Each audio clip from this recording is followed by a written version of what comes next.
Hello అండి. కథ పేరు అమ్మ. ఈ కథని రచించిన వారు సురేఖ గారు. ఇక కథలోకి వెళ్ళిపోతే, మామయ్య, అమ్మని ఓల్డేజ్ హోమ్లో చేరుస్తామని అనుకుంటున్నాను. నువ్వు ఒకసారి రాగలవా అంటూ వేణు దగ్గర నుండి ఫోన్. ఎందుకు ఏమిటి అని అడిగేలోపే ఫోన్ పెట్టేశాడు వాడు. ఇప్పుడు రేవతిని వృద్ధాశ్రమంలో చేర్చాల్సిన అవసరం ఏమొచ్చింది వాడికి అని ఆలోచనలో పడ్డాను. గతం గుర్తుకొచ్చింది. వేణు తల్లి లక్ష్మి నాకు తోడబుట్టిన అక్క. బావ ప్రసాదరావు చాలా మంచివాడు. మా అమ్మ నాన్నలు పల్లెటూళ్ళలో ఉండటం వల్ల నేను అక్క వాళ్ళ ఇంట్లో ఉండి చదువుకునేవాళ్ళం. డెలివరీ టైంలో డాక్టర్లు నిర్లక్ష్యం వల్ల మా అక్క చనిపోయింది.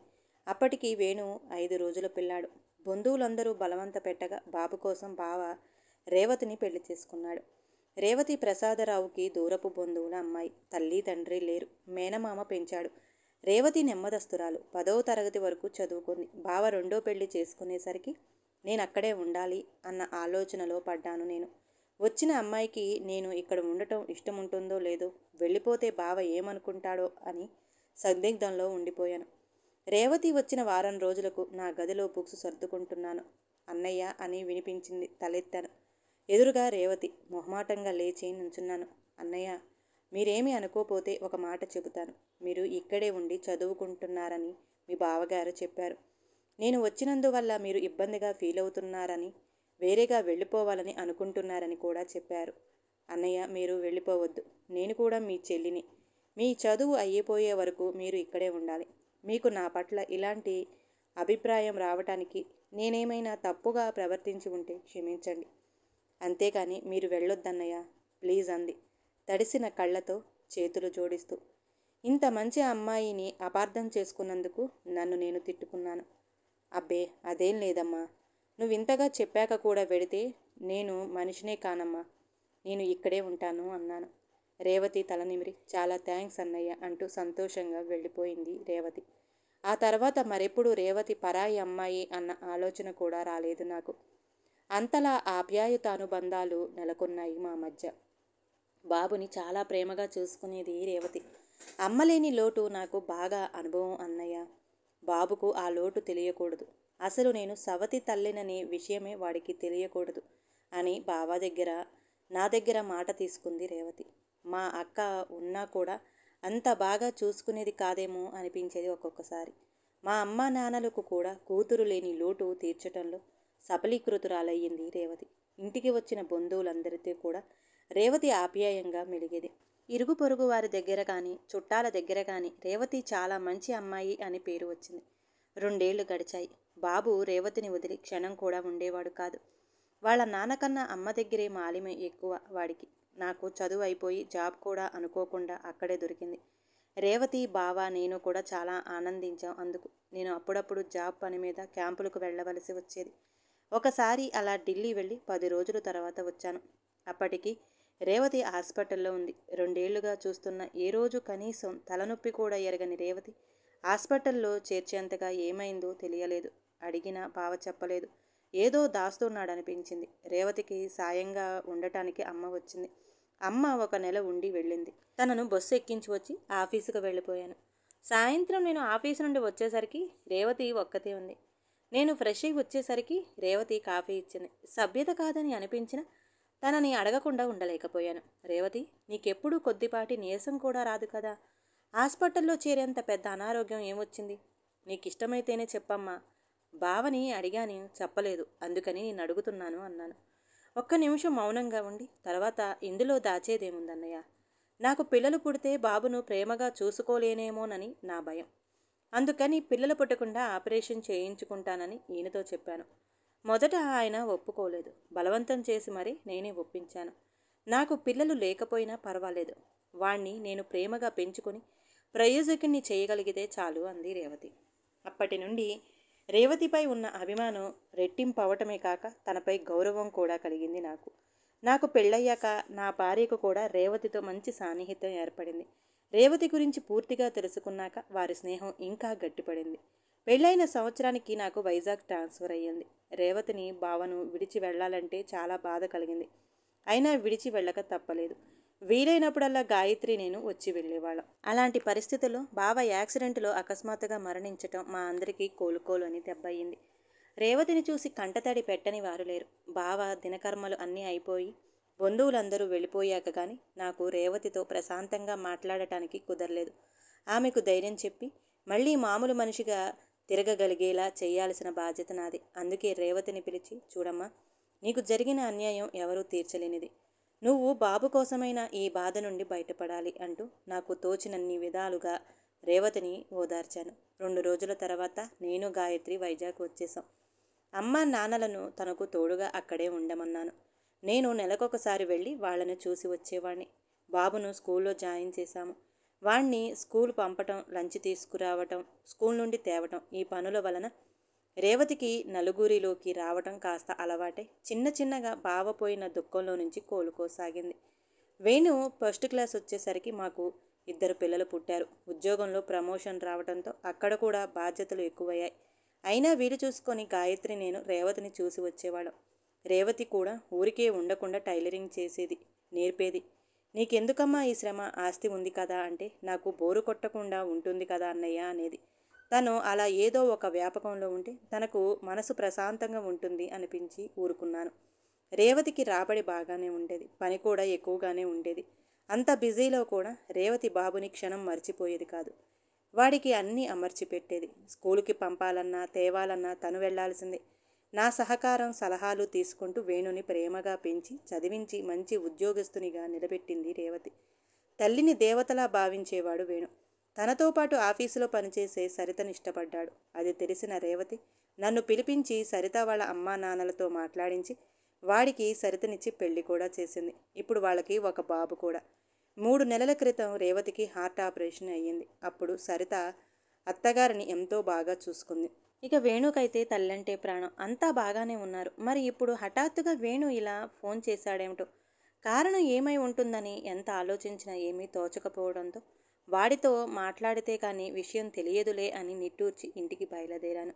మధ్యలో బస్సు టికెట్స్ రిజర్వేషన్ చేయించుకుని వెళ్ళాను. ఇంట్లోకి వెళుతూనే, గాయత్రి, త్వరగా బట్టలు సర్దు, హైదరాబాదు వెళుతున్నాం అన్నాను. ఏంటండి ఇంత సడన్గా ప్రయాణం? ఆశ్చర్యంగా అంది గాయత్రి. తలనొప్పిగా ఉంది, ముందు కాస్త కాఫీ ఇవ్వు, నీకు అన్నీ వివరంగా చెబుతాను అన్నాను. కాఫీ తెచ్చి ఇచ్చి కూర్చుంది గాయత్రి. చెప్పండి అంటూ వేణు ఫోన్ చేసిన విషయం చెప్పి, వాడు వాళ్ళమ్మని ఎంతో ప్రేమగా చూసుకునేవాడు. ఇలా ఎందుకన్నాడో అర్థం కావటం లేదు. అది ఆలోచించే నాకు తలనొప్పి వచ్చింది. ఏది ఏమైనా మనం అక్కడికి వెళ్ళి వాడితో మాట్లాడితే గానీ అసలు విషయం తెలియదు. త్వరగా కానీ వెళ్దాం అన్నాను. నేను చెప్పేది విని నిశేష్టురాలిలా నిలబడిపోయింది గాయత్రి. వెంటనే కోపంగా, అదేంటండి, ఆ అబ్బాయికి మతిగానిపోయిందా ఏంటి? రేవతి లాంటి తల్లి ఉంటుందా? అలాంటి ఆమెను హోంలో చేర్చుతానంటాడా? వెళ్ళి అదేంటో తేల్చుదాం. వాళ్ళకి ఇష్టం లేకపోతే రేవతిని మనం తెచ్చుకుందాం అంది. మేము హైదరాబాదులో వేణు ఇంటికి వెళ్ళేటప్పటికి తెలతెలవారుతుంది. కాలింగ్ బెల్ కొట్టిన కాసేపటికి తలుపు తెరుచుకుంది. తలుపు తెరిచిన రేవతి ముఖంలో ఆనందంతో పాటు ఆశ్చర్యం. ఏంటన్నయ్య ఈ అనుకోని రాక అంటూ ఇంట్లోకి దారి తీసింది. రేవతి ముఖం చూస్తే ఈ విషయం తెలిసినట్లు లేదు. రేవతి కాఫీలు తెచ్చింది. అంతలో వేణు, సరిత కూడా లేచి వచ్చారు. పలకరింపులయ్యాక స్నానాలు టిఫిన్లు ముగించుకొని వేణు, నేను బయటకు వెళ్ళొస్తామని చెప్పి బయలుదేరాం. కొంచెం దూరం వెళ్ళి చిన్న పార్కులో కూర్చున్నాం. ఇప్పుడు చెప్పరా వేణు, ఎందుకు మీ అమ్మను ఓల్డేజ్ హోమ్లో చేర్చాలని అనుకుంటున్నావు అన్నాను. వాడు ఒక్క నిమిషం ఆగి, సరిత మళ్ళీ జాబ్లో చేరతానని అంటుంది మామయ్య. ఇల్లు కొన్నప్పుడు మొన్న అమ్మకు ఆపరేషన్ అప్పుడు కొంత అప్పు అయింది కదా. పైగా ఈ సిటీలో కాస్త సుఖంగా బతకాలంటే ఇద్దరి సంపాదన లేకపోతే కుదరదు కదా. బాబుని అంటే డే కేర్లో చేర్చవచ్చు, కానీ అమ్మకు ఆరోగ్యం సరిగ్గా ఉండటం లేదు కదా. పైగా ఆపరేషన్ అయి ఉండటం వల్ల తనను ఒక్కదాన్ని ఇంట్లో వదిలేసి వెళ్ళాలన్న భయమే. అందుకని సరిత అమ్మను హోంలో జాయిన్ చేయాలని పట్టుబడుతుంది. నాకు అమ్మను వదిలి ఉండటం ఇష్టం లేదు. ఏం చేయాలో పాలుపోక మీకు ఫోన్ చేశాను. ఈ విషయం అమ్మకు ఇంకా చెప్పలేదు. ముందు మీతో మాట్లాడి తర్వాతే అమ్మతో మాట్లాడాలి అనుకున్నాను అన్నాడు వేణు. చాలా మంచి పని చేశావు. ముందే మీ అమ్మకు తెలిసినట్లయితే నీకు హోం ఖర్చులు లేకుండా పోయేది. ఎందుకంటే ఈ విషయం విన్న వెంటనే గుండె ఆగి చనిపోయేది అన్నాను. మావయ్య అంటూ దెబ్బతిన్నట్టుగా చూశాడు వేణు. లేకపోతే ఏంట్రా, ఇప్పుడు నీకు తెలియని 2 విషయాలు చెబుతాను విను. మొదటి విషయం, నువ్వు మీ అమ్మకు సొంత కొడుకువి కాదు, నా అక్క కొడుకువి అన్నాను. చలనం లేని విగ్రహంలా ఉండిపోయాడు వేణు. నువ్వు చెప్పేది నిజమా మావయ్య అంటూ పదే పదే అడిగాడు. అవును, మీ అమ్మ మీ నాన్నకు మొదటి భార్య. ఆమె నిన్ను కని చనిపోతే మీ నాన్న రేవతిని రెండో పెళ్లి చేసుకున్నాడు. సవతి కొడుకే అని ఆలోచన కూడా లేకుండా నిన్నెంతో ప్రేమగా పెంచింది. నీకేదైనా జబ్బు చేస్తే విలవిలలాడేది. నీకు ఇంకో విషయం చెప్పనా? తనకు పిల్లలు పుడితే నీ మీద ప్రేమ తగ్గిపోతుందేమోనని మీ నాన్నని బలవంతాన ఒప్పించి తనకు పిల్లలు పుట్టకుండా ఆపరేషన్ చేయించుకుందిరా పిచ్చి తల్లి. అందుకే ఈ రేవతంటే నాకు ప్రేమ, అభిమానం, అన్నిటికీ మించి గౌరవం. తల్లి తండ్రి లేని నిన్ను ఇంత ప్రేమగా పెంచి చదివించి ఇంతటి వాడిని చేసినందుకు ఇలా కృతజ్ఞత చూపుతావనుకోలేదు. ఆ తల్లి రుణం ఏమిస్తే తీరుతుంది? రుణం తీర్చుకోలేకపోతే పోయావు. కనీసం మిమ్మల్ని చూసుకుంటూ సంతోషంగా బతుకుతున్న ఆమెకు ఆ సంతోషం కూడా లేకుండా బయటకు పంపేయాలని చూస్తావా? మీ అమ్మకు తన పెంపకంపై చాలా నమ్మకం. తన నమ్మకాన్ని వమ్ము చేస్తావనుకోలేదు. నేను చెప్పాల్సింది చెప్పాను. అయినా నీ అభిప్రాయం మారకపోతే మీ అమ్మను నేను తీసుకెళ్తాను. అంతేకాని హోంలో చేర్చటానికి ఎట్టి పరిస్థితుల్లోనూ ఒప్పుకోను. ఆలోచించుకో అంటూ కోపంగా కదలపోయిన వేణు చేతులు నన్ను ఆపేశాయి. విసురుగా వేణు వైపు చూసిన నేను వాడి కళ్ళ వెంట కారుతున్న నీటిని చూసేసరికి కొంచెం మెత్తబడ్డాను. నన్ను క్షమించు మావయ్య. సరిత అమ్మను ఓల్డేజ్ హోంలో చేరుద్దామని చెప్పినప్పటి నుండి నా మనసులో లేదు. మీరైతేనే నాకు సరైన సలహా ఇస్తారని మీకు ఫోన్ చేశాను. ఇప్పుడు మీరు చెప్పిన విషయాలు విని కూడా నేను ఒక అభిప్రాయానికి రాకపోతే నేను మనిషిగా బతకటానికి కూడా పనికిరాను. ఏదేమైనా సరితను ఉద్యోగానికి పంపను. నా బిడ్డకు కూడా మాతృప్రేమను దూరం కానివ్వను. నా తల్లికి నా చేతనైనంత వరకు ఏ కష్టం కలగనివ్వకుండా చూసుకుంటాను.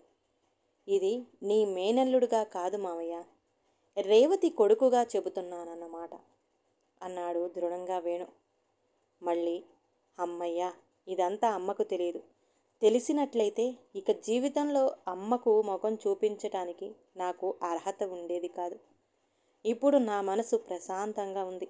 నాకు చాలా హెల్ప్ చేశావు మావయ్య. నీకు మెనీ థ్యాంక్స్ అని. పదమావయ్య, నాకు ముందు అమ్మని చూడాలని ఉంది అన్నాడు వేణు. ఇద్దరం ఇంటికి వచ్చాం.